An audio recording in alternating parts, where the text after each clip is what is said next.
আজ আমরা আবার সাফল্য আর অসফলতার বিষয়ে কথা বলবো। সফল ব্যক্তি কে হয় এবং অসফল ব্যক্তি কে হয়, এই বিষয়ে আমরা আগে অনেকবার কথা বলেছি। প্রত্যেক ব্যক্তি সাফল্য লাভ করতে চান, কিন্তু প্রত্যেক ব্যক্তি সাফল্য লাভের এই কাজে সফল হতে পারেন না। এবার এটা কেন হয়, এর পেছনে কারণটা কি? কারণ হলো ভয়। সফল ব্যক্তি হলেন তিনি যিনি নিজের সিদ্ধান্ত দ্বারা এই সমস্ত সংসারকে বদলে দিয়ে থাকেন, এবং অসফল ব্যক্তি হলেন তিনি যিনি এই সংসারকে দেখে এর বিষয়ে ভেবে নিজের সিদ্ধান্ত বদলে ফেলেন। প্রয়োজন হল নিজের লক্ষ্যের বিষয়ে ভেবে দেখার, পথের বিষয়ে ভেবে দেখার। একবার যদি আপনি পথ নির্বাচন করে থাকেন, সেই পথে অগ্রসর হতে থাকুন আর তাতে অটল থাকুন। সবসময় দৃঢ় প্রতিজ্ঞ হন। আপনি যদি কোনো পথে টিকে থাকেন আর নিরন্তর পরিশ্রম করতে থাকেন, তবেই আপনার জীবনে সাফল্য আসবে। যদি কথায় কথায় লোকে কি ভাববে, লোকে কি বলবে, একথা ভেবে নিজের সিদ্ধান্ত পাল্টান, তাহলে কখনো নিজের লক্ষ্যে পৌঁছতে পারবেন না। আসুন আমার সাথে ভালোবেসে বলুন, রাধা রাধা। রামায়ণের একটা অত্যন্ত শ্রেষ্ঠ কাহিনী আছে, যেটা খুব অমূল্য শিক্ষাদান করে। দশানন যখন ধরাশায়ী হলেন এবং মৃত্যুশয্যায় শুয়েছিলেন, ওনার শেষ নিঃশ্বাস ত্যাগের সময় শ্রীরাম লক্ষ্মণকে বললেন যে, হে লক্ষ্মণ, রাবণের কাছে যাও, ওখানে যাও, ওনার থেকে কিছু জ্ঞান অর্জন করে এসো। উনি হলেন মহাজ্ঞানী, আর ওনার থেকে জ্ঞান অর্জনের এটাই শ্রেষ্ঠ সুযোগ। লক্ষ্মণ প্রথমে মানতে চাইলেন না, কিন্তু শ্রীরাম বোঝানোর পরে লক্ষ্মণ ওনার কাছে গেলেন, রাবণের মাথার কাছে গেলেন আর বললেন, দাদা বলেছেন আপনার থেকে জ্ঞান অর্জন করতে। রাবণ কিছুই বললেন না। লক্ষ্মণ বললেন, আপনি তো দেখছি খুব অহংকারী, মৃত্যুশয্যায় শুয়ে আছেন, শেষ নিঃশ্বাস ত্যাগ করতে চলেছেন, আর তাও এত অহংকার। রাবণ বললেন, নিজের দাদা রামকে ডাকো। শ্রীরাম এলেন, রাবণের পায়ের কাছে এসে দাঁড়ালেন। উনি নিজের হাত জোড় করলেন আর বললেন, হে মহাপণ্ডিত রাবণ, আপনি হলেন মহাজ্ঞানী, দয়া করে আমাদের কিছু জ্ঞান প্রদান করুন। রাবণ বিনম্র চিত্তে ওনার কথা শুনলেন, খুব বিনম্র চিত্তে ক্ষমা প্রার্থনাও করলেন, আর এই সংসার একটি অত্যন্ত শ্রেষ্ঠ জ্ঞান লাভ করল। এর দ্বারা আমরা ঠিক কি শিক্ষা লাভ করি? রাম এবং লক্ষ্মণ দুজনেই ছিলেন তেজস্বী, দুজনেই ছিলেন শ্রেষ্ঠ, ছিলেন বীর, ছিলেন বলবান। কিন্তু শ্রীরামকে মর্যাদা পুরুষোত্তম বলা হয়ে থাকে, কারণ উনি বীর ছিলেন, সাহসী ছিলেন। তার সাথে একটি অত্যন্ত গুরুত্বপূর্ণ গুণ ছিল, সেই গুণ হলো বিনম্রতা। এটা খুবই শ্রেষ্ঠ একটা গুণ। যদি কেউ আপনাকে কটু কথা শোনায়, তাহলে উত্তরটা আপনি বিনম্রভাবেও দিতে পারেন। এই বিনম্রতা এমন এক আবেগ যেটা দেখে মনে হবে কোমল, কিন্তু এটা ততটাই প্রবল অস্ত্র। এমন একটা অস্ত্র যা সকলকে নিরস্ত্র করে দিতে পারে। যদি আপনি সাহসী হন এবং বিনম্র হন, তাহলে আপনি বিজয়ী হবেন। যদি আপনি জ্ঞানী হন এবং বিনম্র হন, তাহলে আপনি অবশ্যই মহাজ্ঞানী হয়ে উঠবেন। তাই নিজের মনে বিনম্রতা ধরে রাখুন আর ভালোবেসে বলুন, রাধা রাধা। কখনো আমরা কোনো হাটে যাই, কোনো বিশেষ বস্তু কেনার থাকে, ওখানে যাই, গিয়ে অন্য কারোর কথা শুনে অন্য কোনো বস্তু কিনে নিয়ে আসি, অদরকারি জিনিস কিনে ফেলি। তারপর ভাবি যে আমরা এরকম কেন করলাম, এটা আমরা ভুল করলাম, আমার এটা করা উচিত হয়নি, আদি ইত্যাদি। মানুষ যখন জীবনে এমনই সিদ্ধান্ত নিয়ে বসে, এমন নির্বাচন করে, তখন সেই সিদ্ধান্ত নিশ্চিত রূপে তার ভবিষ্যতের জন্য অত্যন্ত গুরুত্বপূর্ণ হয়। কিন্তু যদি আপনি কোনো অনুচিত চয়ন করে ফেলেন, তাহলে মন খারাপ করবেন না, সেই গ্লানিবোধ নিয়ে কষ্ট পাবেন না, সামনে অগ্রসর হতে থাকুন। কারণ এই অনুচিত নির্বাচন আপনাকে উচিতভাবে জীবনযাপনের পথ দেখাতে পারে।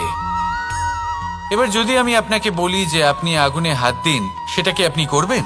করবেন না। কেন? কারণ জীবনে কোনো না কোনো দিন আপনি একটা ভুল নির্বাচন করে আগুনে হাত দিয়েছিলেন। তারপরে আপনি শিক্ষা পেয়েছিলেন যে আমি জীবনে আর কোনোদিন আগুনে আর কিছুতেই হাত দেব না। এই জীবনও ঠিক সেরকমই। জীবনের সেই সব অধ্যায়, সেই সব সময় যা ব্যর্থ হয়েছে, সেটা নিয়ে ভেবে সময় নষ্ট করবেন না। সেটা থেকে যে শিক্ষা পেয়েছেন সেটা মনে রাখুন, আর যে অধ্যায় বাকি রয়েছে, যে সময় বাকি রয়েছে, তাতে কিভাবে সফল হওয়া সম্ভব সেই বিষয়ে ভাবুন। আর আমার সাথে ভালোবেসে বলুন, রাধা রাধা। নিজের নিজের অভিজ্ঞতাগুলো দেখে, তার পরিণাম দেখে প্রত্যেক মানুষের মনে একটা ধারণা জন্ম নেয়। প্রজন্মের পর প্রজন্ম যখন অগ্রসর হতে থাকে, এই ধারণাগুলোই কারণ হয়ে ওঠে যা মানুষের জীবনে তার শুভর, অশুভর, লাভের, ক্ষতির এই সব কিছুর আধার হয়ে ওঠে। যেমন ধরুন আপনি কোথাও যাচ্ছেন আর পথে বেড়াল রাস্তা পার করে গেল, সেটা অশুভ বলা হয়। কেউ হাঁচলে কাজ থামিয়ে দেওয়া হয়। বলা হয় যখন আপনি কোনো শুভ কাজ করতে যাবেন তখন মিষ্টি খেয়ে যাবেন, কাজ সফল হবে। যদি কোনো ব্যক্তি অনুচিত কথা বলে দেন, তার মানে অনুচিত কিছুই ঘটবে, আদি ইত্যাদি। এরকম অনেক সংখ্যক ধারণা আছে। কিন্তু সবকিছু যদি এরকমই হতো, তাহলে প্রত্যেক মানুষ নিজের কথা দ্বারা নিজের বা অন্য কারোর জীবন স্বর্গতুল্য করে তুলতো, নয়তো নরকে পরিণত করত। কিন্তু এরম কি আদৌ হয়? না। কারণ এই সব ধারণা, এই সব কিছু এর উৎস হলো মানুষের মন, তার মস্তিষ্ক। যখন আমরা কোনো বাক্য বা কোনো ধারণাকে একটু বেশি গুরুত্ব দিয়ে ফেলি, তার উপর একটু বেশি বিশ্বাস করে ফেলি, তখন যেটা হয়, তখন আমাদের এই ইচ্ছে শক্তি তার সঞ্চার হয় সেই বাক্যের মাধ্যমে। আর সেই জন্য সেই বাক্য আস্তে আস্তে ফলপ্রসূ হতে থাকে। এটা হলো মানুষের মনের শক্তি, তার মস্তিষ্কের শক্তি। এটা কখনো ভুলে যাবেন না। এটা প্রয়োগ করুন আর তার সদ্ব্যবহার করুন। একে প্রয়োগ করুন নিজের লক্ষ্যে পৌঁছানোর জন্য, শুভ কর্ম করার জন্য। আসুন আমার সাথে ভালোবেসে বলুন, রাধা রাধা। সবাই বলেন যে জীবনে কাদের সঙ্গ লাভ করছি সেটা খুব গুরুত্বপূর্ণ। এক ঝুড়ি ফলের মধ্যে যদি একটা পচা ফল আপনি রেখে দেন, তাহলে আস্তে আস্তে সমস্ত ফল পচে যায়। সেই জন্য কথায় আছে যে কুসঙ্গ থেকে দূরে থাকো। কিন্তু কি করা যায়? এই সংসার খুবই ছোট। যেখানে আমরা কাজ করি, যেখানে আমরা থাকি, যে পথে আমরা আসা যাওয়া করে থাকি, যে পথে আমরা ভ্রমণ করি, সেখানে এমন অনেক সংখ্যক ব্যক্তি থাকেন যাকে দেখে আমরা মনে করি যে এদের থেকে দূরে থাকতে হবে। তখন আমরা কি করতে পারি? তাদের কি আমরা পরিত্যাগ করব? তাহলে এই সংসারে এমন অনেক মানুষ আছেন, তাহলে কি সংসারই পরিত্যাগ করব? না। সেই ফলের মতন হবেন না যারা একটি পচা ফলের উপস্থিতির জন্য নিজেরাও নষ্ট হয়ে যান।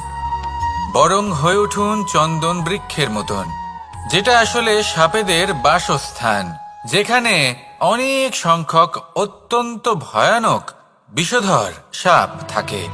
তারপরেও এই চন্দন, সে কিন্তু নিজের শ্রেষ্ঠত্ব হারায় না। এর মূল্য কিন্তু সেই একই থাকে।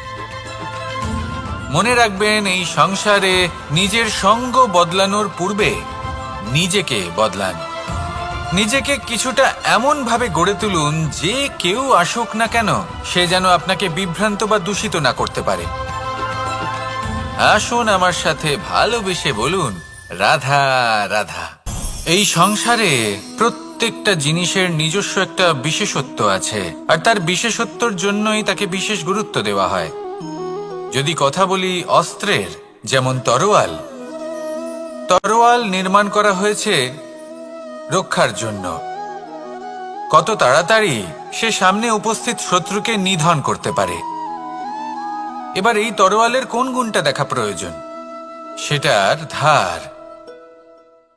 সেই বস্তুটি নয় যার মধ্যে এই তরোয়াল রাখা হয়।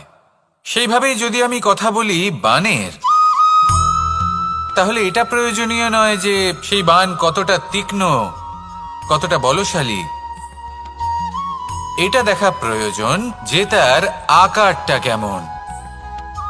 সে কি বাতাস ভেদ করে নিজের লক্ষ্যে পৌঁছতে পারবে? সেটা বেশি গুরুত্বপূর্ণ। সেই জায়গাটা নয় যেখানে সেই বাণ রাখা হয়।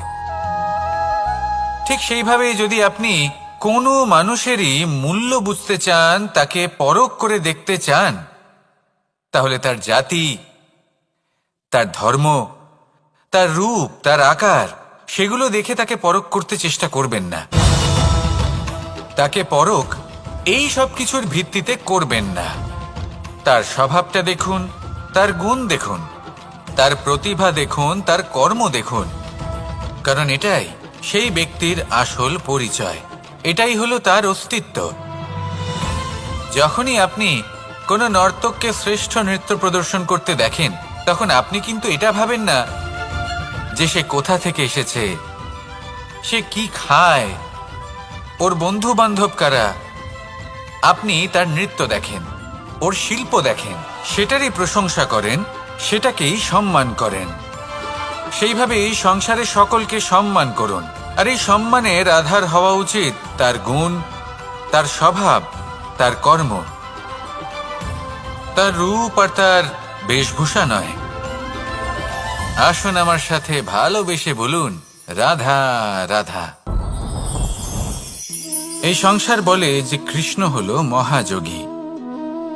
কেউ বলে যে কৃষ্ণ হলো সাংখ্যযোগের প্রবর্তক, কেউ বলে ভক্তিযোগের, কেউ বলে জ্ঞান যোগের, কেউ কেউ এটা মনে করেন যে অষ্টাঙ্গ যোগের প্রভু হলাম আমি। কিন্তু এই যোগ আসলে কি? যোগ বিষয়টাকে বোঝা খুব একটা কঠিন নয়, কিন্তু সেই যোগকে নিজের যাপনের অংশ করে তোলা হলো অত্যন্ত কঠিন, আর তার জন্য প্রয়োজন অভ্যাস। যোগ শব্দটার অর্থ হলো যুক্ত করা, আর এটা আমি ছোটবেলায় শিখেছিলাম। যখন আমার মাখন খেতে ইচ্ছে করত আর মা মাখনের সেই হাঁড়িটা ওপরে টাঙিয়ে রাখতেন, তখন আমরা ভাবতাম যে অত দূরে পৌঁছবো কি করে। তখন আমরা যোগের বিষয়ে জানতে পারলাম, আর তখন জানতে পারলাম যে সব থেকে গুরুত্বপূর্ণ যোগ আসলে কি? সহযোগিতা, সাহায্য। আমরা সব সখারা একসাথে জড়ো হতাম, একে অপরের পিঠের ওপর উঠে দাঁড়াতাম, আর তারপর আমরা ওই মাখনের হাঁড়ির কাছে পৌঁছতে পারতাম, আর তারপর আমরা সবাই মিলে সেই মাখন ভাগ করে খেতাম। সহযোগিতা, এটা অত্যন্ত গুরুত্বপূর্ণ। পাণ্ডবরাও মহাভারতে এটাই করেছিলেন। ওনাদের সাথেও কেউ ছিল না। একে অপরকে সাহায্য করে ওনারা অনেক বীরদের একত্রিত করেছিলেন। তারপর অবশেষে মহাভারতের এই মহাযুদ্ধে ওনারা জয়লাভ করেছিলেন। রামায়ণে রাম এবং লক্ষ্মণের সাথে কেউ ছিল না। সহযোগিতার মাধ্যমে ওনারা ভাল্লুক আর বানর সেনাকে একত্রিত করেছিলেন, আর এই সংসারের সব থেকে প্রবল রাক্ষস রাবণকে বধ করেছিলেন। মনে রাখবেন, একসাথে মিলে যদি আপনারা কর্ম করতে শেখেন, তাহলে এই সংসারে এমন কিছুই নেই যেটা আপনি অর্জন করতে পারবেন না। আসুন আমার সাথে ভালোবেসে বলুন, রাধা রাধা। সূর্য এই সংসারকে আলো প্রদান করে।